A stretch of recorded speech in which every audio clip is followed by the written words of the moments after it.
Gente querida, nós temos sido bombardeados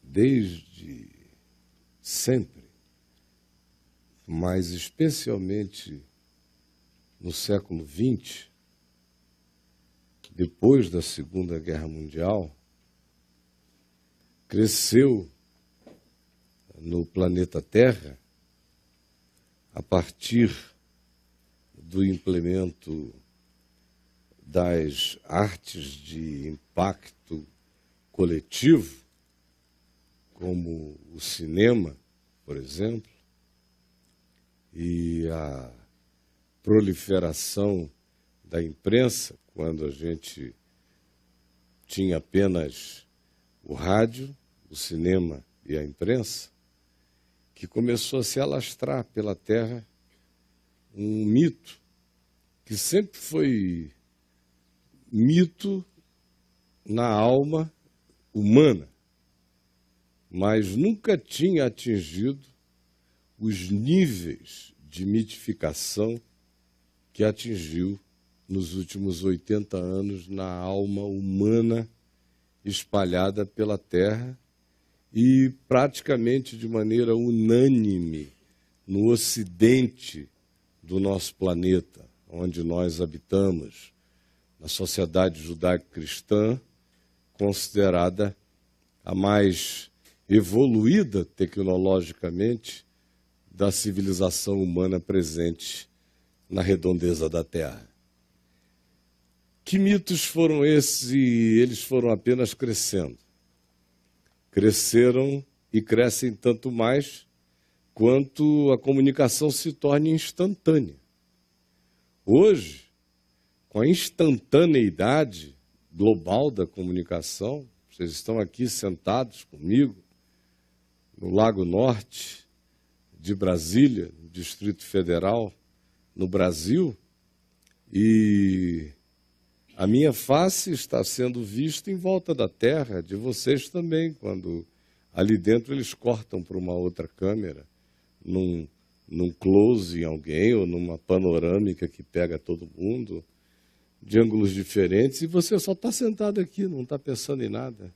Agora mesmo, por exemplo, olha aqui para esse monitor aí, ó, do lado de vocês aqui, ou tem outro ali, ó.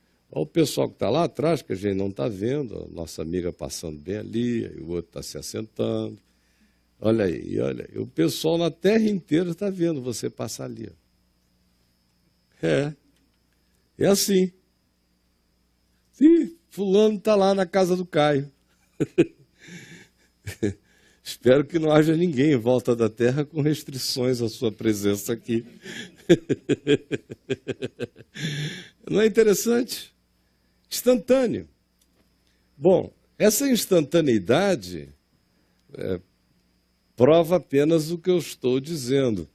A universalização dos tabus, de um lado, dos preconceitos ou de qualquer outra coisa, criação de subgrupos, de fanatismo ideológico, religioso, tudo que se vai criando a partir de uma comunicação disponibilizada aos bilhões na Terra inteira, para pessoas se ajuntarem em torno dos seus grupos e subgrupos e interesses, de modo que vão surgindo guetos dentro de cidades e vão surgindo conjuntos de perspectiva, de afinidade, que acabam pela ideologia formando uma nação subjetiva de afins, não só num país, mas às vezes no mundo inteiro. E ninguém nem os enxerga, porque eles não estão presentes numa reunião, eles estão presentes numa web de relações. Imagina o que viaja, com que instantaneidade. Bom, eu, no entanto, não estou aqui hoje para falar do fenômeno dessa instantaneidade, da proliferação de grupos, subgrupos e de comunhões subjetivas e de banditismos de natureza subjetiva que fazem com que fique praticamente impossível para um analista de objetividades entender o que está acontecendo profundo nessas conexões que não estão abertas para todos os sentidos, só para quem se conecta ao outro. Agora, é por esse meio, é por essa mídia, são nesses ambientes que nos conectam, que mais viaja, por exemplo, o mito de que existe algo chamado de felicidade plena no planeta. E ele é alimentado há muitos séculos pela literatura idealista. Obviamente que os gregos não trouxeram nenhuma contribuição para a construção desse mito, porque eles se tornaram justamente conhecidos pelas tragédias. Eles injetaram foi pessimismo mesmo, ou realismo, mas tragédias foram as grandes características e não arrebatamentos transcendentes de felicidade. No Velho Testamento dos Hebreus, também não existe esse sonho de felicidade plena no planeta. Não há um único exemplo de alguém suspirando por isso. Abraão é um cara resfolegante, que não sabe onde para, mas vai adiante. E tendo que ter um filho que não consegue, a mulher dele também, vão derramando sêmen pelo deserto e perdendo óvulos pela terra, sem conseguir produzir nada e andando adiante. Imagina, foi muito feliz a vida de Abraão, né?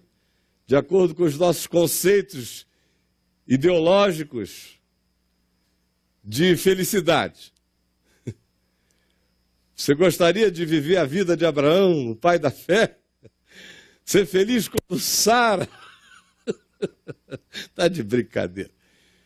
A gente se divorcia se viver como Sara. Não aguenta um ano de vida de Sara. Já disse, por que você está se divorciando? Não é nem porque não conseguiu ter o filho, é porque o marido não se emprega. Está sempre mudando, mudando, mudando. Tem uma voz dizendo, vamos adiante. Não é aqui ainda. Aí não aguenta. Se inscrever para o Papo de Graça, eu digo, realmente, seu marido é instável. Muito instável. Fica difícil, minha filha. É que Sara nunca teve essa questão. Ela nunca teve, ela sabia que aquilo fazia parte. Não havia esse sonho, esse ideário. Não havia essa utopia. Não havia essa fantasia. Em nenhum deles. Imagine.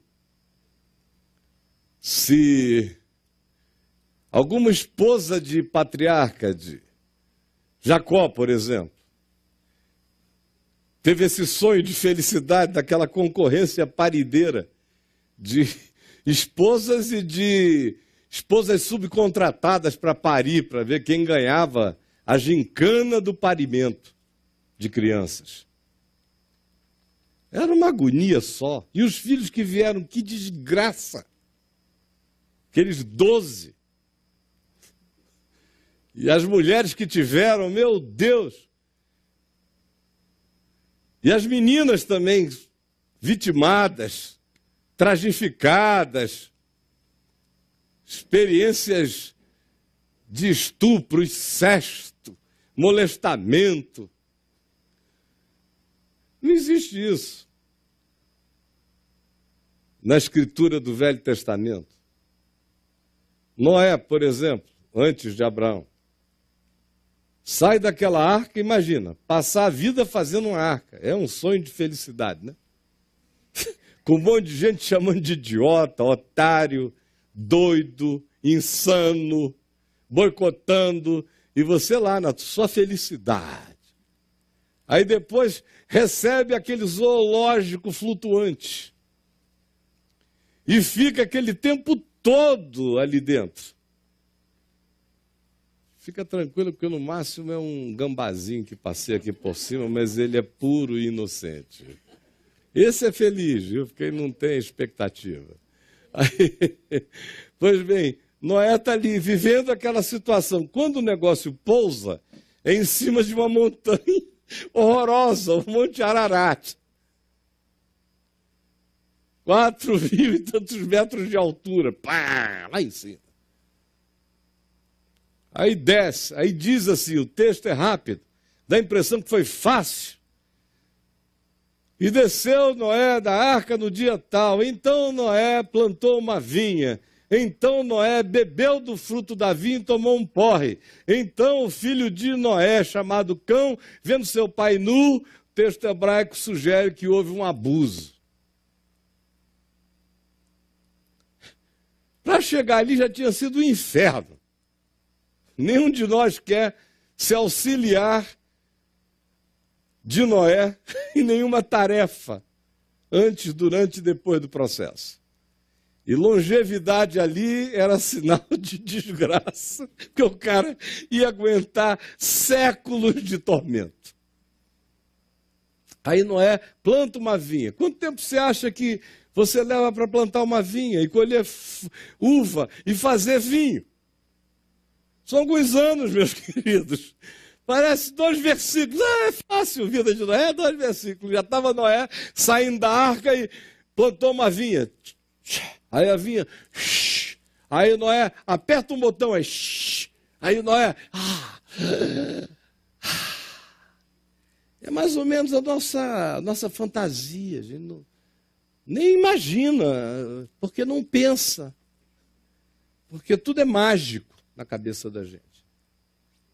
Aí vem e para Noé ainda tem um abuso. Toma um porre e é abusado pelo filho. Oh, coisa linda. De alegria, feliz. Pode pegar qualquer um outro que você queira. As mulheres, os caras em si, os que vieram depois. Livro de Josué é um livro de felicidade?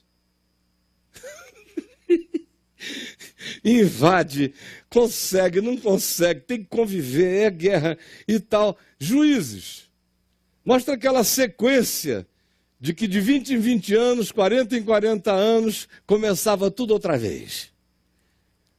Vinham os medianitas, os amalequitas, os filisteus, tomava tudo, fazia tudo. E quando eles tinham uma pequena libertação, faziam idiotices em si mesmos e contra eles próprios. Você vê a vida de Davi, foi uma vida feliz, não foi? Enquanto o Samuel não chegou na casa dele, ele até que vivia mais ou menos. Era um garoto inocente, não sabia de nada, nem pensava em felicidade.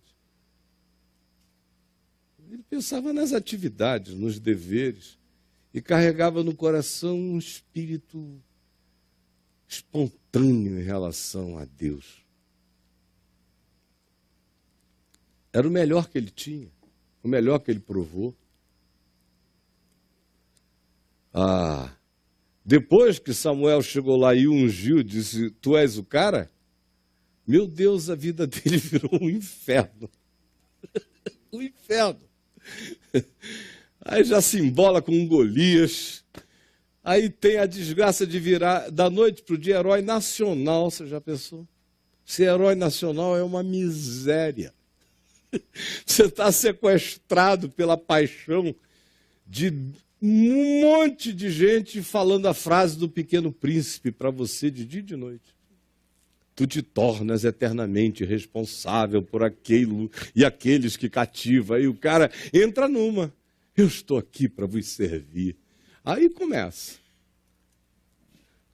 No caso dele, toda vez que ele subia, o pau cantava mais. Vence o Golias, aí o rei Saul se torna o pior inimigo dele. Aí casa com a filha do rei, aí piora mais para o lado dele. Aí o filho do rei gosta dele, aí o rei fica com mais vontade ainda de matá-lo. A vontade do rei é tão absoluta que ele foge, não volta nunca mais. Até que o rei morra, ele viveu peregrinando mais de 10 anos, quase 15 anos, de gruta em gruta, de lugar em lugar. Foi criando filhos, tendo mulheres em estado hebreu, peregrino, andarilho, sem nenhum conforto, se escondendo, gemendo e alugando os seus serviços para comer, num estado cotidiano de dissimulação para não ser apanhado. É muito feliz viver assim, é uma delícia. Aí quando ele começa a conquistar as coisas, a infelicidade dele aumenta, porque ele é tomado por um surto de posse, e ele diz, agora sim eu serei feliz, não me negarei nada, experimentarei tudo que eu puder e conhecerei a felicidade. E foi pegando aqui, pegando ali, palácio aqui, constrói acolá, vai mudando na direção de Jerusalém, aí pega a cidade dos Jebuseus, diz, essa aqui agora é a cidade de Davi, começa a fazer palácio um pouco mais adequado à glória que ele gostaria de expressar. Aí um dia olha a mulher mais deliciosa, pelo menos no momento, na hora, todas parecem ser singulares e únicas, exclusivas e imperdíveis. E ele olhou de lá naquele estado de comoção e disse, não, ela não irá sem passar aqui pela minha devida emoção. Mandou buscá-la, vocês sabem a história.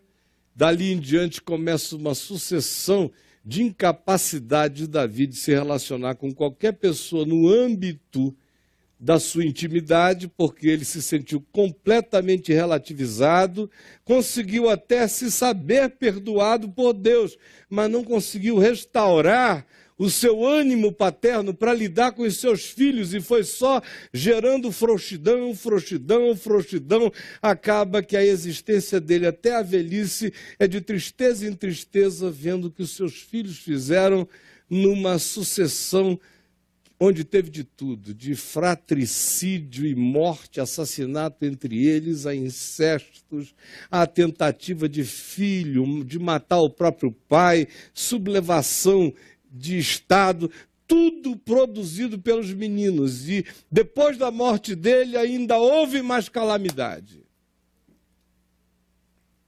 Eu não vou falar da descendência dele, porque seria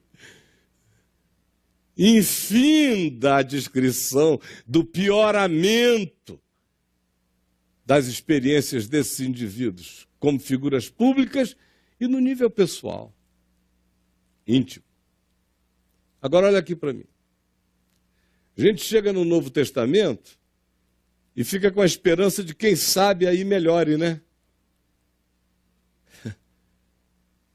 Mas me diga um único lugar no Novo Testamento onde se faz uma promessa de plena felicidade terrena do jeito que a gente almeja, do jeito que da literatura do final do século XIX, início do século XX, com a radiofonia, com o cinema, com toda a construção da fantasia que nos habita todo dia, apesar de todas as tragédias no experimento conjugal, porque para cada 2 pessoas que casam nos Estados Unidos, praticamente, quase hoje em dia, as 2 se divorciarão. Aqui ainda está de cada 2, uma.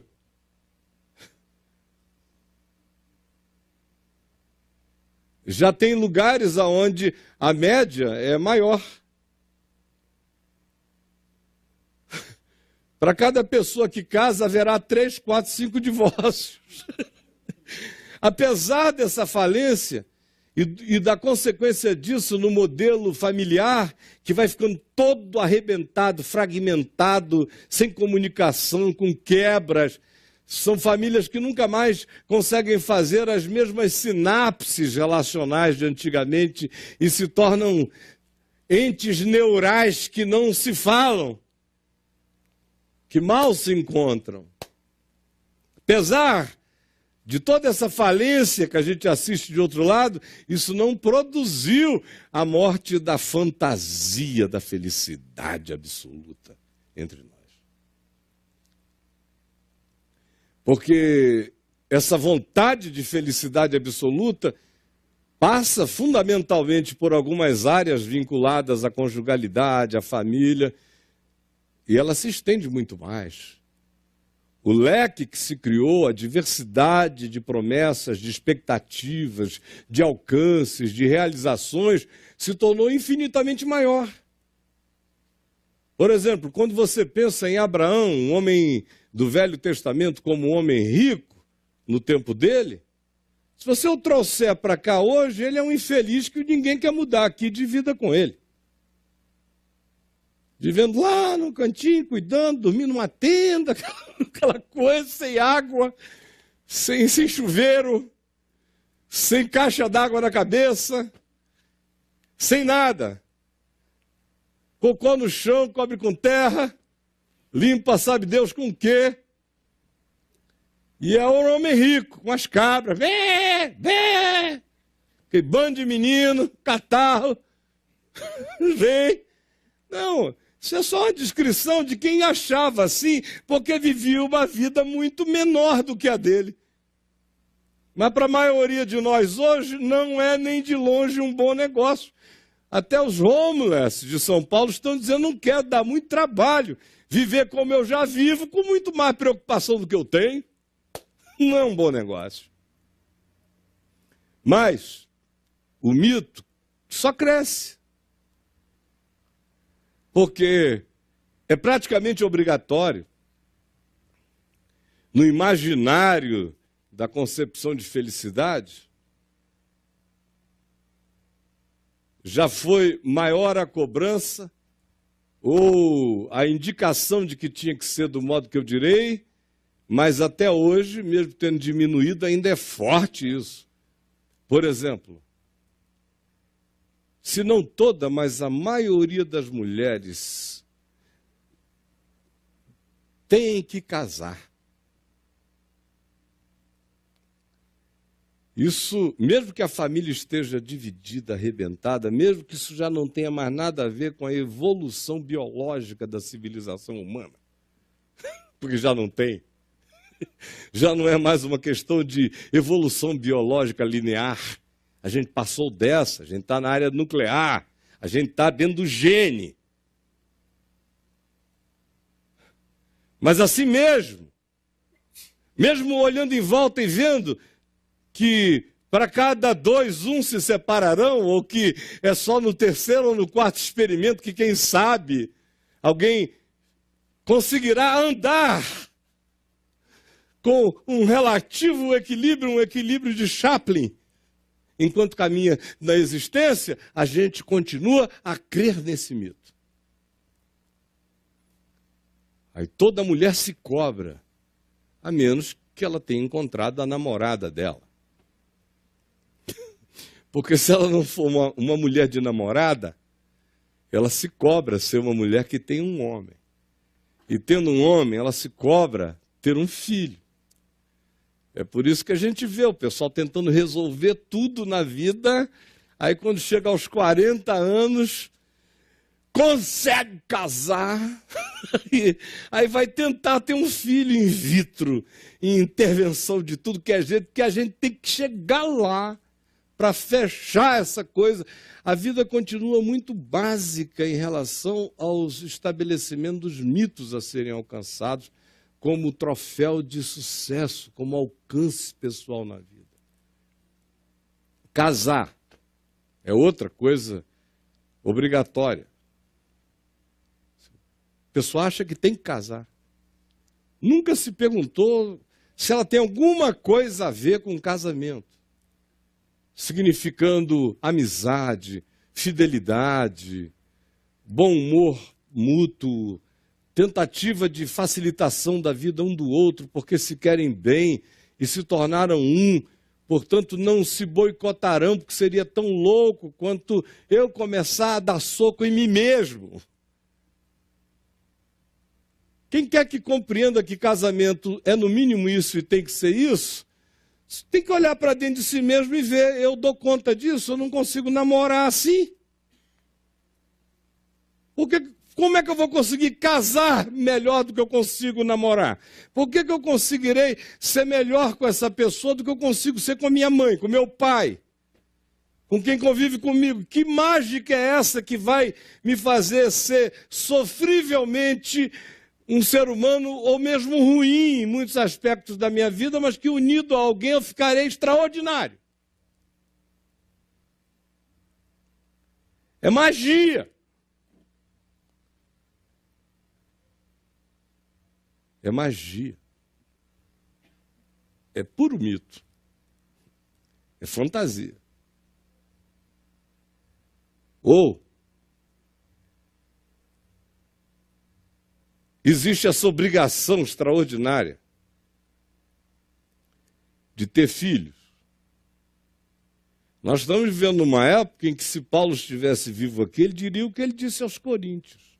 Vejam bem se vocês estão preparados para ter filho. Considerando o espírito do planeta, ele disse, o que está vindo por aqui, o perigo, a ameaça, a morte, nos dias dele eram outras coisas, eram concretas, objetivas, eram martírios, eram prisões, eram coisas que aconteceram. E ele diz, considerando esse estado, vocês acham que é uma boa? Eu gostaria que todo mundo ficasse livre como eu, que estou livre disso tudo. Agora, considerando não o mundo necessariamente, sobretudo é considerando quem você é. Eu pergunto, por que essa sua obsessão em ter filhos, se você não consegue prestar atenção para uma criança? É um peso para você. Se a tua irmã pedir para você ficar uma tarde com o seu sobrinho. Você acha que quando plantarem essa semente ali vai surgir, vai estourar uma bolsa milagrosa de dentro para fora? Maternidade a gente começa a ver nos olhos de uma menina pequena. Pelo modo como ela trata o irmãozinho. Como ela trata um gatinho. Um cãozinho. Como ela trata o pai, a mãe, os afetos, as ternuras, os cuidados, você começa a ver dali.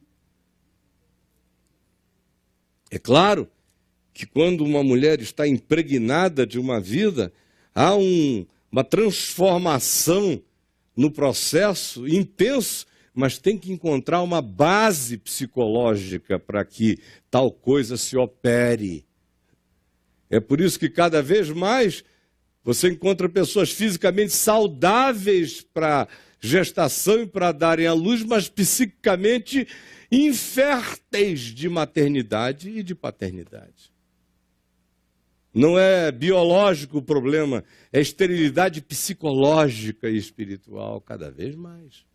Então, por que essa obrigação de fazer um ente, se você não tem coração e sentimento para os entes existentes? Nos níveis em que você se propõe a criar e contribuir para produzir o quê? Mais abandono e alienação na Terra? É só para colocar a marca da sua desgraça no planeta que você quer produzir alguém? A sua imagem e semelhança ou pioradamente em relação a você até? São mitos. Essa coisa do emprego feliz é um outro mito. Aquele emprego feliz. Eu vejo toda hora pessoas querendo trabalhar num emprego que a descrição do emprego parece mais um encontro sexual, de tão delicioso que é o emprego. Eu digo, meu Deus, os caras ainda estão nessa. Olha, eu conheço poucas pessoas que façam mais o que amam e com maior liberdade do que eu tenho. Eu faço o que eu amo desde 18 anos. E faço com liberdade. Mas nem todos os dias, e quase nunca, de vez em quando acontece de ouvir flutuando. Sabe, tem dias até que você vem num estado flutuante. Quem trabalha com você nota que você chegou assim a uns centímetros acima. Você está no skate do Back to the Future. Mas na maioria das vezes você acorda e você diz, meu Deus, eu estou cansado mesmo, né? Dói aqui, dói ali.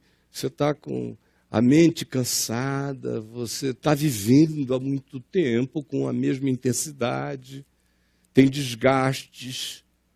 Então, tem dias que você levanta para fazer o que você ama e que você vai fazer com amor, mas a alegria é a alegria de saber que você vai fazer com amor. Não é um estado de euforia levitante.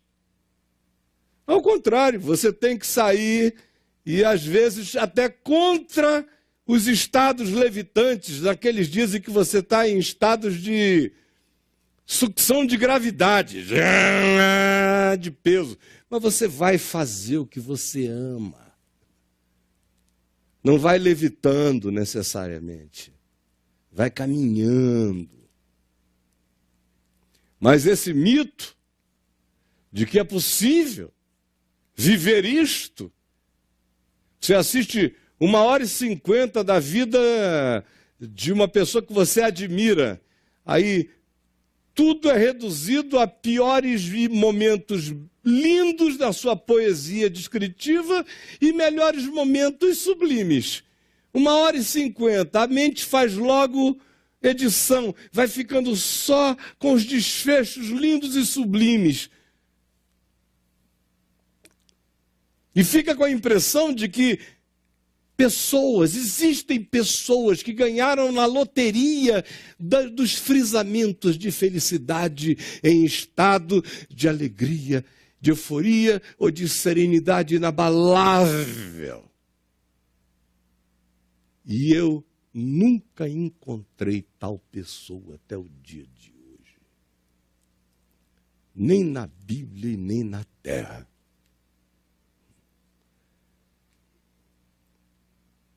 Os mitos, essas coisas contínuas, absolutas.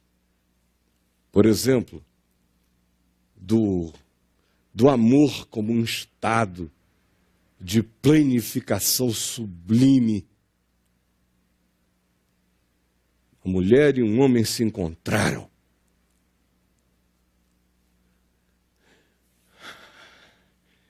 A maioria de nós pinta, não um cenário, desenha um estado.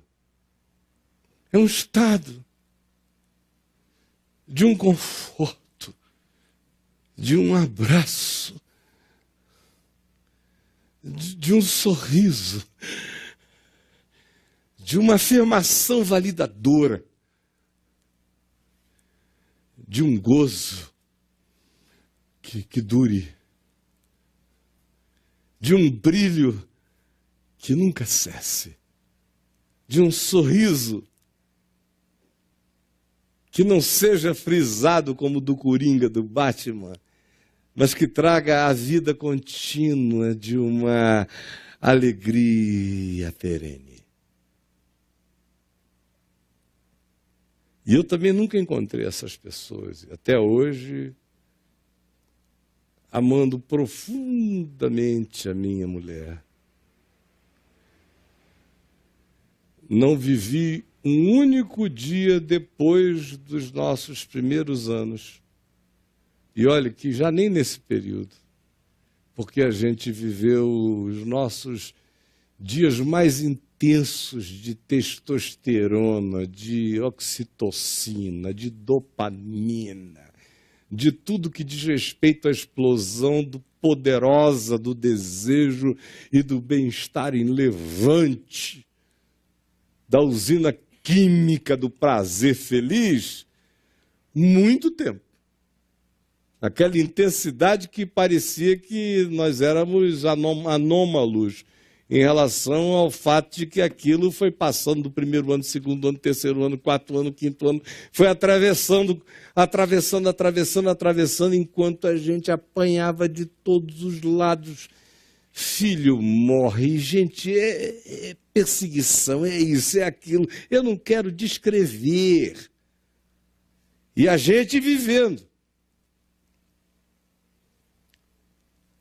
Tivemos aqueles momentos de pico extraordinário da sensorialidade dessa experiência E a realidade logo nos trazia para um cotidiano onde você viaja do Monte da Transfiguração para um vale onde tem um demônio renitente que não quer ir embora. O tempo todo, em Perelandra, nessas...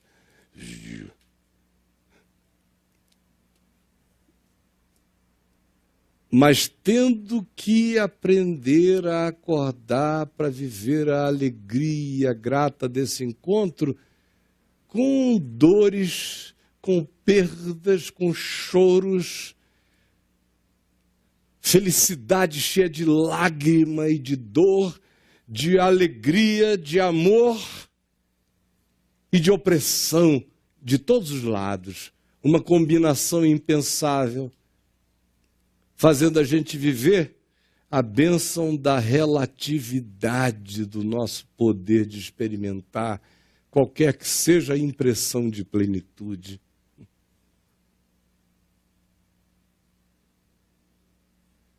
Saber o que Jesus nos ensinou é o que nos coloca nesse chão da compreensão do significado de que a gente só encontrará aquilo que valha e possa legitimamente ser chamado de plenitude absoluta de tudo, para além da experiência do espaço-tempo vivendo esse corpo de morte. Começar do corpo. Quem aqui, essa semana, não sentiu meia hora de ansiedade? Tem alguém? Não precisa levantar a mão. Primeiro, essa pergunta eu sei que não tem ninguém para levantar a mão. Mas se eu disser quem viveu, e se eu disser e perguntar quem tem vivido num estado ansioso e tenso? Muitos. E é um horror, não é? Você carregar a ansiedade, aquele choque que não cessa. Carregar o corpo, sentindo aquilo o tempo todo. E quando ela não é só orgânica e vai se misturando com ansiedades psíquicas, porque o distúrbio orgânico, quando é uma ansiedade orgânica, e às vezes altera a tua psique, ela interpreta o mal-estar contra ela e ela fica, e retroalimenta o processo. E vai fazendo sinapses neurais que garantem a continuidade do operativo daquilo ali. Química e psicologicamente. É um horror. E menopausa? Estou em plena felicidade na menopausa. Minha querida, se você está, eu conheço o resto em casa, na sua, que não está. Em geral, não.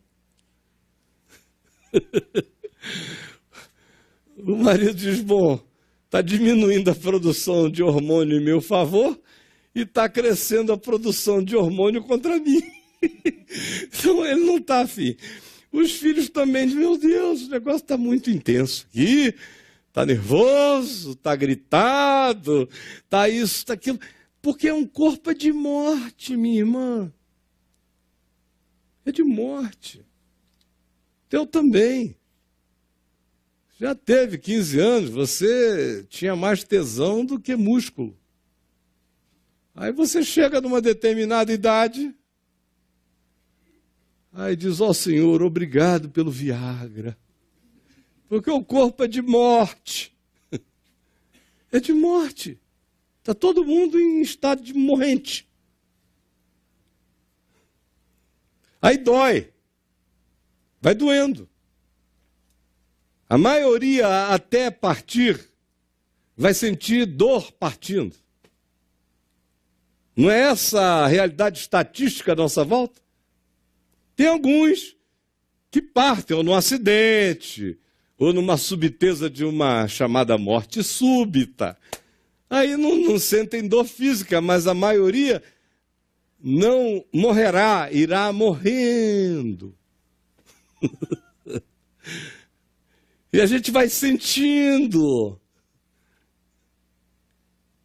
Está tudo previsto, tudo escrito.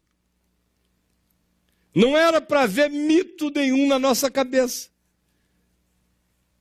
Mas o que eu estou dizendo aqui é um anticlímax, aparentemente, para vocês. E eu só estou descrevendo a obviedade da existência humana. Conforme descrita cronologicamente na Escritura, no Novo e no Velho Testamento, tanto quanto no todo da história humana, tanto quanto na tua memória de vida familiar, relacional, no chão direto do teu caminho. Você sabe disso.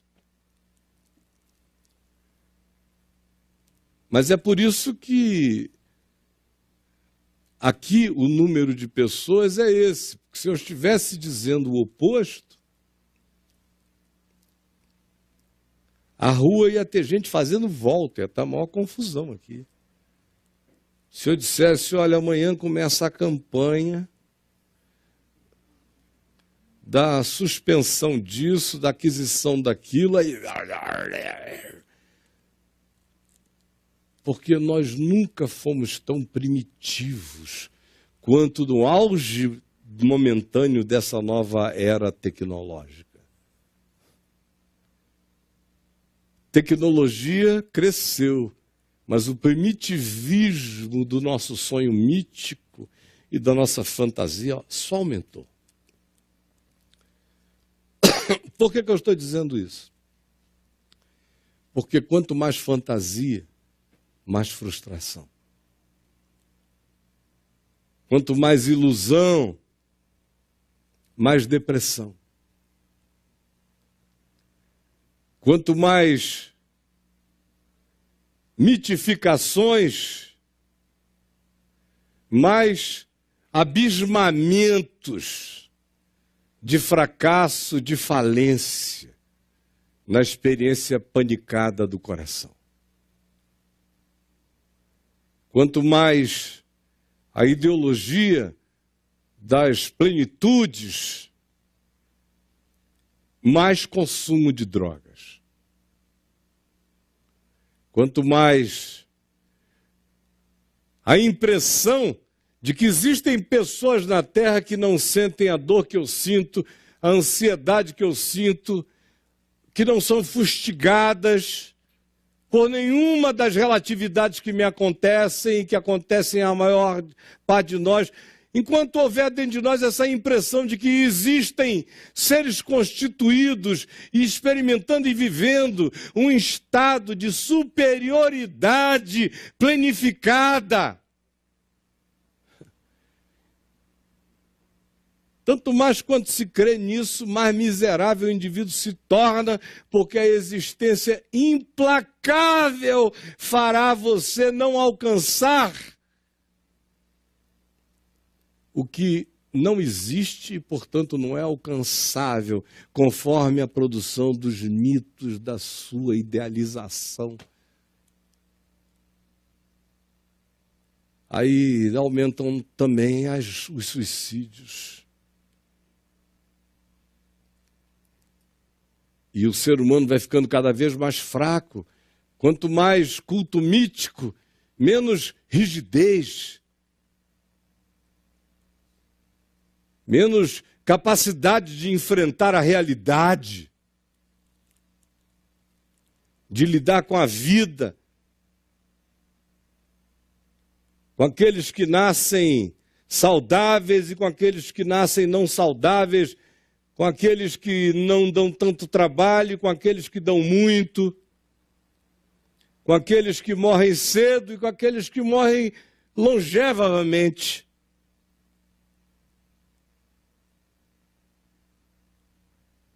Enquanto, todavia, não se tem essa consciência, não se terá nada além de uma sucessão de experimentos e experiências fragilizantes, de modo que antes se chegava aos 40 anos em estado depressivo, agora você começa a ver se passar da infância para a adolescência já em estado depressivo, e você já encontra crianças em estado de falência angustiada, o que é pânico. É pânico. Por quê?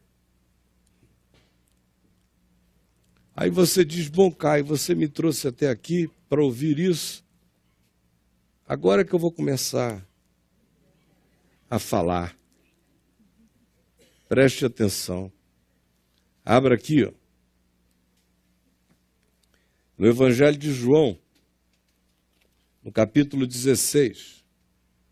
E eu prometo que em 20 minutos eu termino. Tudo que eu falei foi para chegar aqui. Agora é praticamente ler e entender. E iniciarmos o processo de cura das miragens, cura das fantasias, cura dos estados psicodélicos de imaginação que foram em nós instilados, cura de obsessões temáticas, de buscas obrigatórias de felicidades tópicas com esperanças fantasiosas de que, se alcançando aquele tópico, se entrará numa espécie de dimensão de suspensão contínua de felicidade naquela área. Toda essa coisa diabólica que foi plantada na mente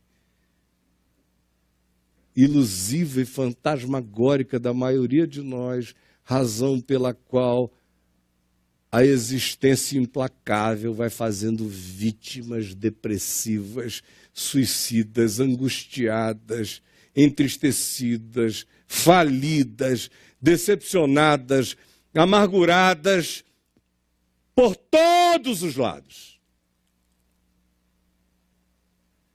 Eis que vem Jesus e diz: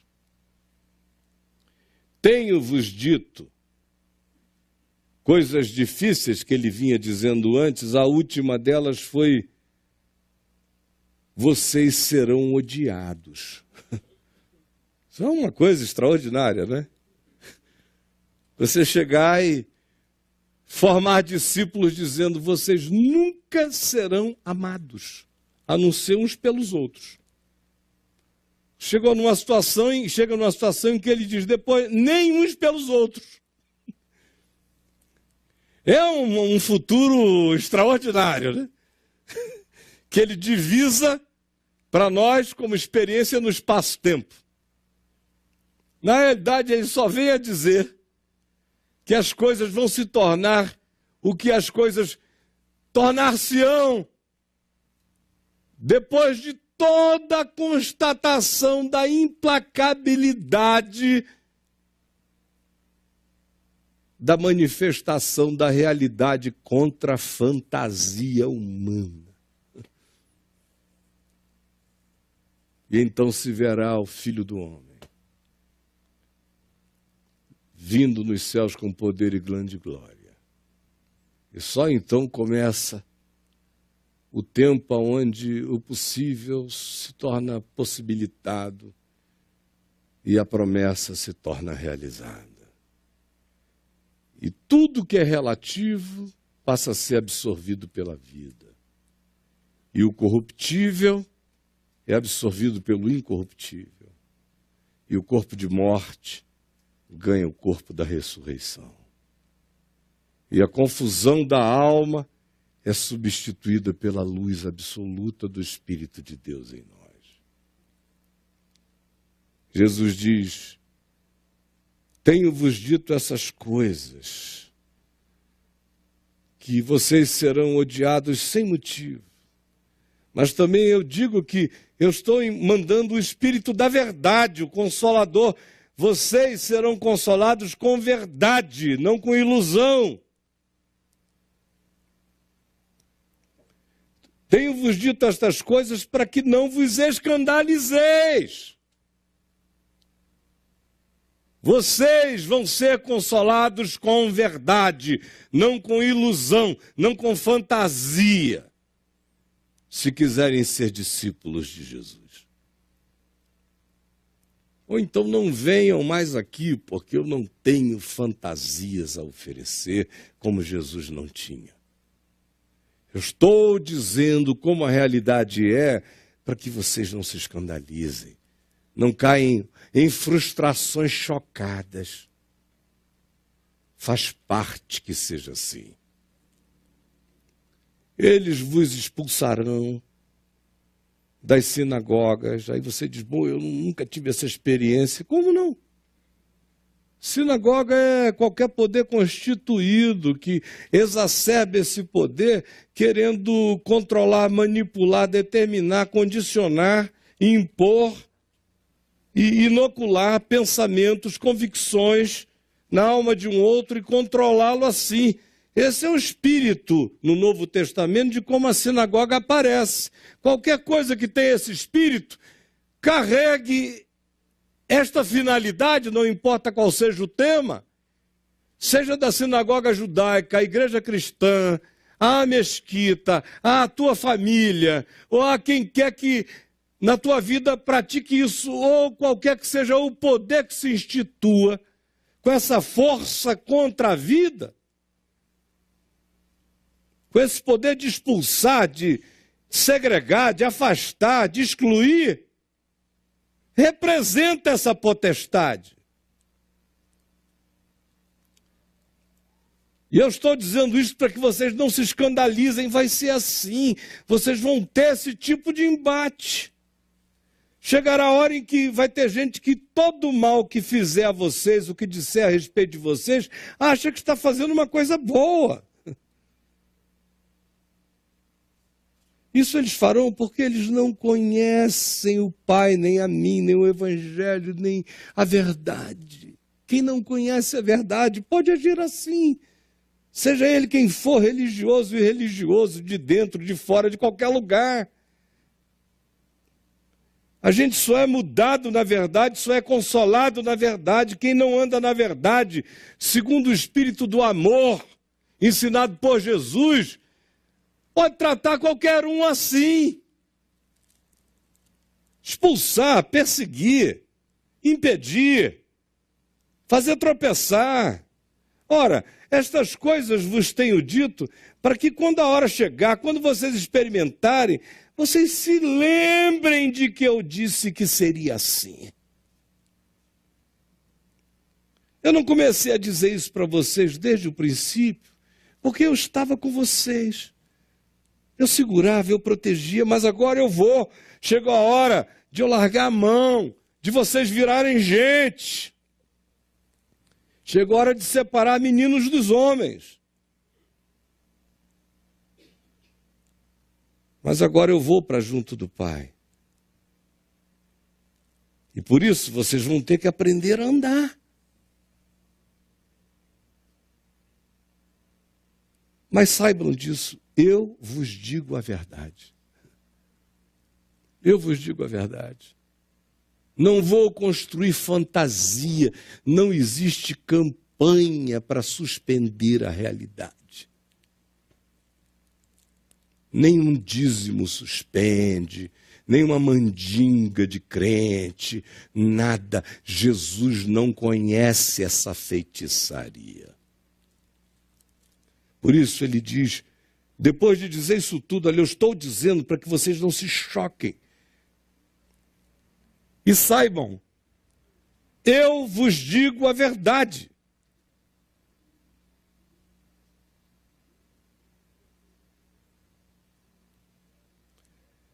A verdade que eu vos digo é essa, convém-vos que eu vá. Porque se eu não for, o Consolador não virá para vocês. E eu vou enviar algo melhor do que vocês me terem no espaço-tempo andando com vocês aqui. Porque se eu estou aqui com vocês, eu não estou em mais lugar nenhum. Agora eu não estarei mais, não serei um ente do espaço-tempo. Eu serei uma presença no coração de cada um. Minha presença em quem crer em mim, em quem obedece a minha palavra. daquele que se torna meu amigo pela obediência ao evangelho simples. Isso será muito mais conveniente para vocês. E virá o Consolador. E quando ele vier, convencerá o mundo do pecado, da justiça e do juízo. Do pecado ele convencerá o mundo porque não creram em mim. Esse é o testemunho do Espírito Santo. Em relação, não a quem a gente diz que não crê, porque não participa de um grupo chamado cristão. Não é disso que se está falando. Quem crê, sabendo da informação de Jesus, ou não tendo tido essa informação, quem crê é aquele que toda vez que, tendo a chance de amar, ama, ao invés de odiar. Tendo a chance de falar a verdade, fala, ao invés de mentir. Tendo a chance de perdoar, perdoa, ao invés de se ressentir. Tendo a chance de simplificar, simplifica, ao invés de complicar. Tendo a chance de pacificar, pacifica, ao invés de dividir. Esse crê, mesmo que nunca tenha ouvido falar o nome Jesus, porque quem crê em Jesus, ele diz, é quem faz o que eu mando, sabendo que eu mandei ou não. Se fizer o que eu estou mandando, esse está mostrando que é amigo do meu caráter, mesmo nunca que tenha ouvido falar no meu nome. Virá o Espírito Santo, dará esse testemunho ao mundo, deixará claro, esse será o tormento maravilhoso do Espírito Santo do mundo, fazendo latejar na alma de quem odeia a angústia de odiar, na alma de quem se vinga, a angústia de se vingar, na alma de quem não perdoa, a angústia de se fazer escravo da sua própria raiva. É a melhor chance que o mundo tem de se acordar. Quando vier o meu Consolador, ele dará testemunho da justiça. Vai dizer todo dia para vocês que, apesar de tudo, vocês estão perdoados e justificados.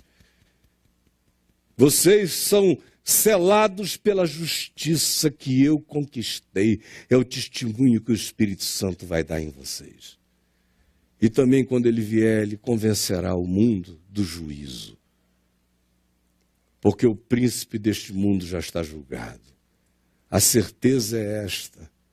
Tudo que vocês vão assistir é o estribucho do rabo da lagartixa, porque Satanás já foi julgado na cruz.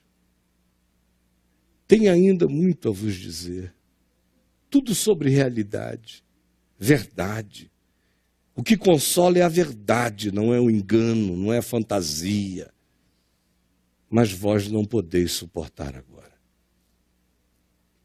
2000 anos depois, porém, as palavras de Jesus prosseguem para nós aqui hoje, dizendo, quando vier o Espírito da verdade, o Consolador, e ele já veio, ele vos guiará à verdade. Olha a ênfase dele no que é verdadeiro, não no que é ilusão, não no que é expectativa fantasiosa, é na verdade, é na realidade.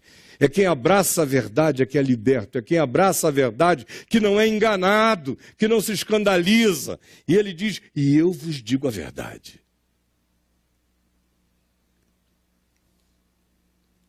Ele vos anunciará as coisas que hão de vir, e vocês se preparem. Se preparem.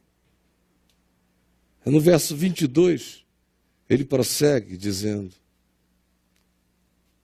agora, porque eu também estou dizendo a vocês que vocês vão ficar um tempo sem me ver, vão ficar com a impressão de que houve uma derrota radical em tudo que me envolve, vocês já estão ficando tristes.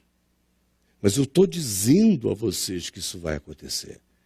Estou dizendo que vocês vão chorar, vão se angustiar, vão pensar que perderam tudo, até que eu vou aparecer de novo. E vocês experimentarão que no meio do choro e da lamentação, a tristeza de vocês vai se converter em alegria num domingo de ressurreição. A mulher, quando está para dar à luz, sente tristeza. Vivendo a circunstância, na hora da dor a gente sente dor. Na hora da angústia a gente sente angústia. Pode ser gerando um filho lindo, mas se está doendo, está doendo. Ele não nega a realidade nem na hora mais sublime. Quando certas horas chegam, mesmo para produzir o melhor, certas dores se instalam. Mas depois de ter nascido o menino, a mulher já não se lembra da aflição. A alegria vai dissolvendo a aflição, novas alegrias vão dissolvendo aflições. Aflições sempre teremos e misericórdias de alegria seremos sempre por elas visitados. De modo que o ciclo é esse. Assim também agora. Vós tendes tristeza. Porque você está vivendo aquele momento, uma hora chegada. Você está vivendo uma hora que você tinha que viver. Tem que atravessar. Chegou a hora.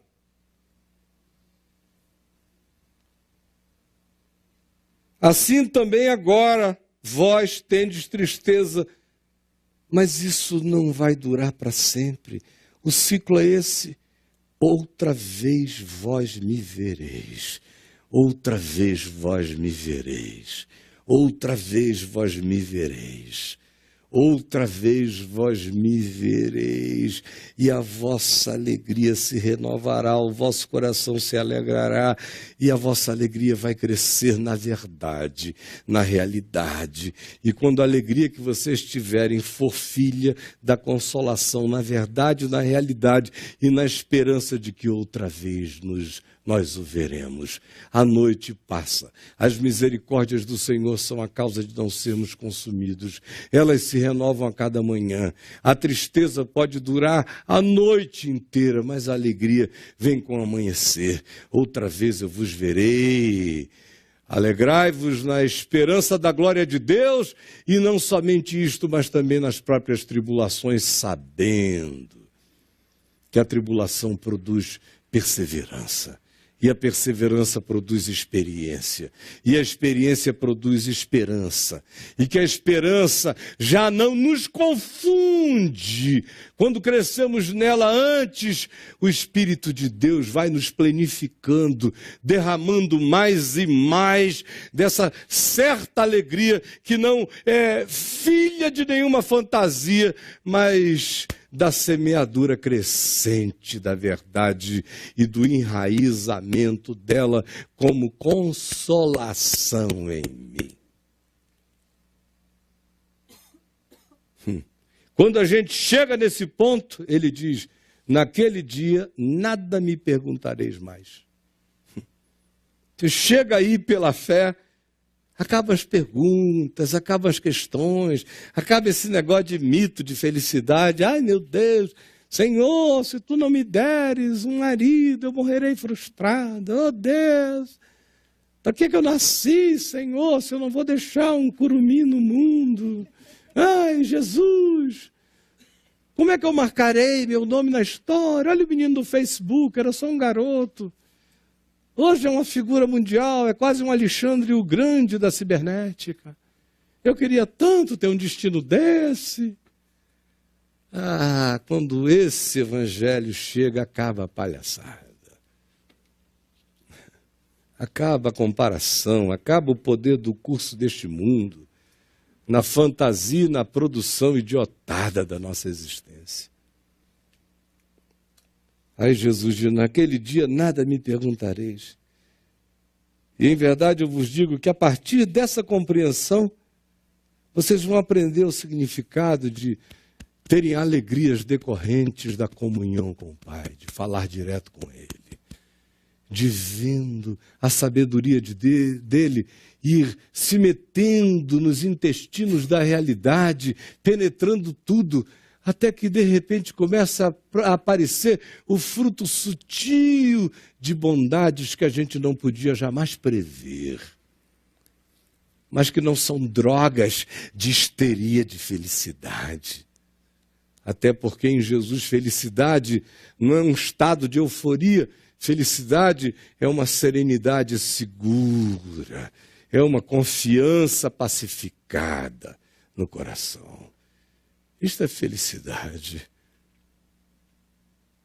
A explosão de algumas alegrias são bônus que acontecem aqui e ali, na estabilidade dessa pacificação contínua. Até agora vocês não têm pedido em meu nome. Peçam com essa confiança. E vocês vão receber e vão ter sequências de alegrias quando vocês nessa confiança experimentarem a realidade de que a grande alegria é ter comunhão com o Pai. Essa é a alegria. Estas coisas vos tenho dito até aqui por meio de figuras. Hoje ele diz, mas a hora já chegou em que eu não falo mais por comparação. Eu estou falando direto, entendam.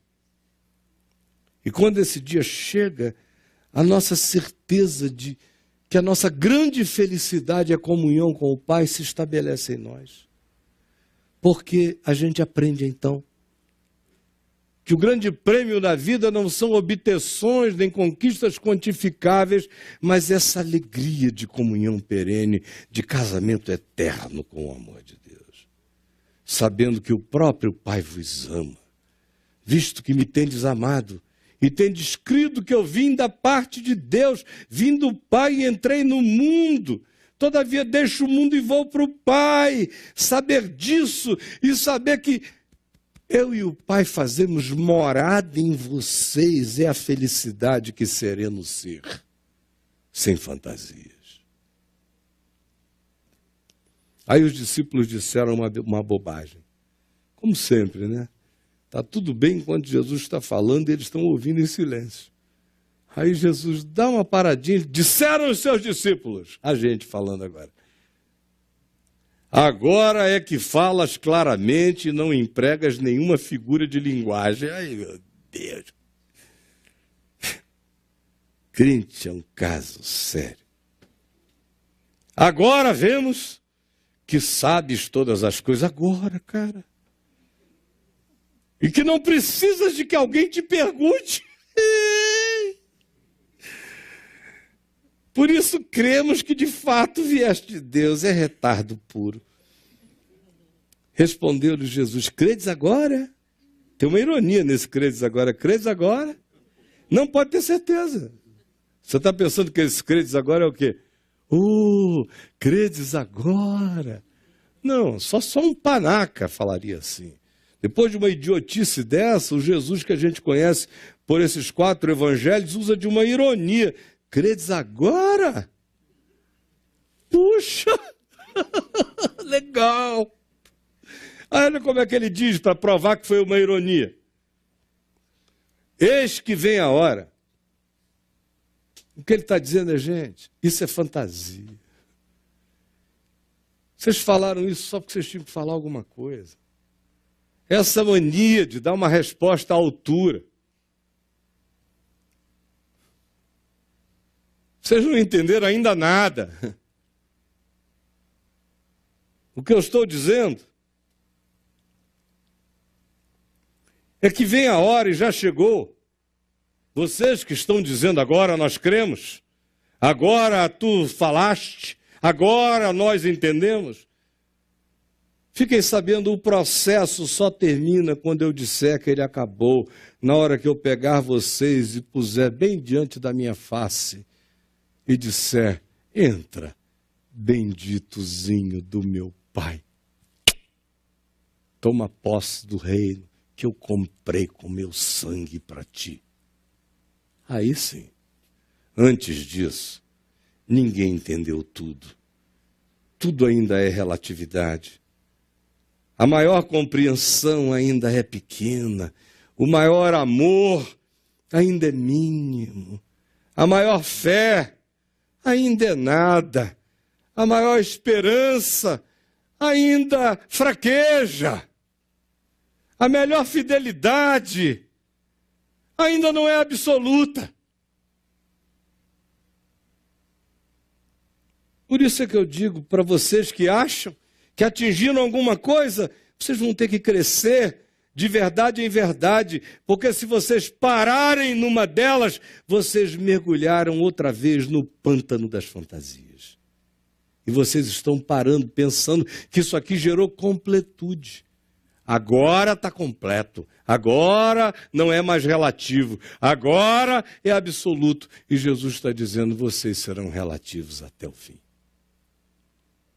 Eis que vem a hora e já é chegada em que sereis dispersos, vocês que já creram, que entenderam, que sabem tudo. Cada um vai correr para sua casa. E me deixarei sozinho. Contudo, sabendo dessa realidade, é que eu digo que eu amo vocês. Não porque vocês são absolutos. Eu amo vocês porque vocês são vocês e porque eu sou eu. O meu amor por vocês não tem a ver com quem vocês são, tem a ver com quem eu sou. Vocês vão me deixar, mas eu não ficarei só, porque o Pai está comigo. Essa é a verdade, essa é a realidade. Quem contar com validações de terceiros vai morrer na depressão, ficará só. Todos vivemos só e morreremos sozinhos. Mas aquele que diz o Pai está comigo é o único feliz em qualquer narrativa celestial. E olha como ele conclui para a gente terminar. Estas coisas vos tenho dito para quem? Para que tenhais paz em mim. Não é uma coisa maravilhosa? Que na psicologia eterna de Jesus, a maneira dele plantar paz na gente é nos narrando a realidade esmagadora como ela é. E não criando fantasias. É nos enrijecendo ao invés de ser nos amolecendo. É quebrando castelos e mostrando cenários concretos. É provando para nós que é só miragem. É projeção do nosso capricho, não é realidade. Ele diz, estas coisas vos tenho dito, para que tenhais paz em mim. Olha os objetivos. Eu tenho-vos dito estas coisas para que não vos escandalizeis. Eu tenho-vos dito estas coisas para que tenhais paz em mim. De um lado, se tornar um ser não escandalizável. De um outro lado, um ser pacificado. A melhor felicidade é o coração mais pacificado, descansado, possivelmente descansado, no amor de Deus. Ser feliz é ter essa paz. Não importa em que circunstâncias. Ele diz, estas coisas vos tenho dito para que tenhais paz em mim. Aí a gente fica esperando que ele descreva o paraíso a seguir. Olha como é que ele conclui. No mundo tereis aflições, mas tende bom ânimo. Eu venci o mundo, sem fantasia, sem miragem, sem projeção de caprichos, sem idealizações, de utopismos que só servem para abismar a gente em frustrações irredimíveis. As nossas depressões são fruto das nossas ilusões, na maior parte das vezes, das nossas fantasias.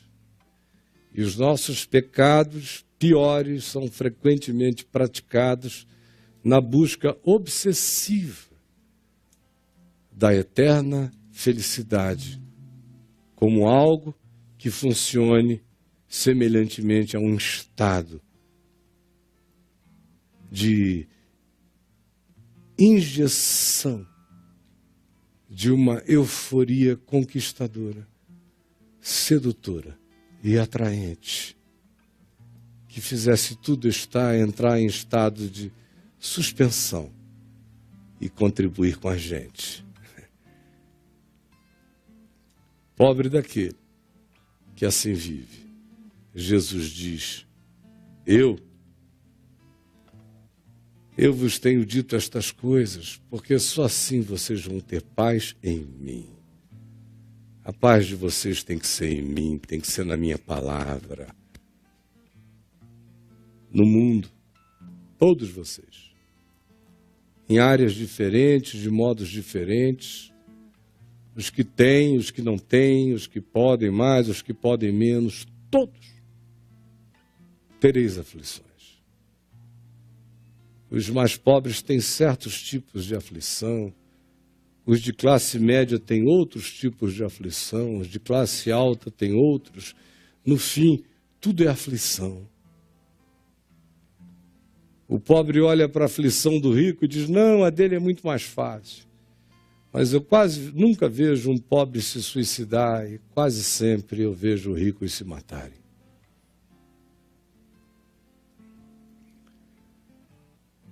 Aí diz o rico: não, a aflição de classe média que deve ser boa. O cara não tem tudo, mas tem todo conforto. Em geral, são famílias mais bem estabelecidas. Aí você vê a mulher de classe média frustrada, sonhando com os mitos das celebridades ricas que vivem nas ilhas da fantasia e não sabem a quantos e quantos, à base de quantos calmantes, de quantos estimulantes, de ansiolíticos e de tudo mais, o cara está na ilha de caras. Dá a impressão até que tudo é muito justo para quem está ali. No mundo, todos tereis aflições. Mas tem de bom ânimo. Em mim. Ele fala isso antes de ir para a cruz. Tem de bom ânimo. Eu venci o mundo. Em nome de Jesus. Quem entendeu e crer, vencerá também. Em nome de Jesus. Vamos ficar em pé?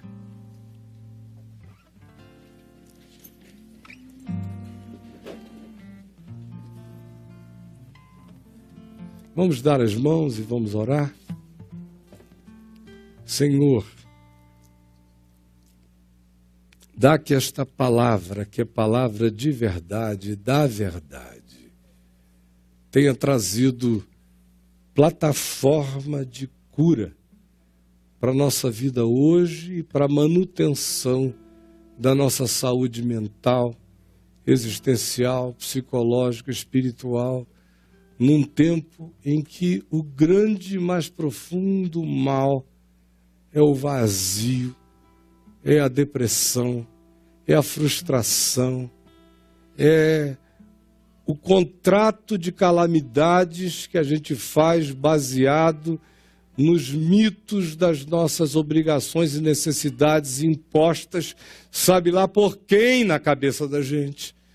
E a gente cumpre, a gente faz, e a gente contrata a agonia, e a gente vai vivendo de contratos de agonia em contratos de agonia, nunca entendendo quem nós somos para ti neste mundo, e o que é verdade, realidade, o que cada um e quem cada um de nós é, e o que cada um de nós com sabedoria, prudência, cautela, porém verdade, devemos buscar fazer à luz do que já alcançamos, do que já entendemos. sem magia, sem feitiçaria psicológica, sem fantasia, sem miragem. E sem a opressão de traumas que se transformam quase que em guias espirituais. Muitos de nós são guiados psicologicamente pelos traumas da existência que falam na alma desejos e necessidades que não são verdade nem realidade, são quase que vinganças da gente contra uma dor antiga. Ajuda-nos a entendermos o que está sendo dito, para que a tua palavra produza grande libertação em nós, aqui e em todo lugar onde ela vier a ser ouvida, que ela seja compreendida e que ela faça bem. O bem do Evangelho, traga a boa nova, é o que eu te peço. Em nome de Jesus, que nos ensinou a orar dizendo: Pai nosso que estás nos céus, santificado seja o teu nome. Venha o teu reino, seja feita a tua vontade, assim na terra como nos céus. O pão nosso de cada dia nos dá hoje.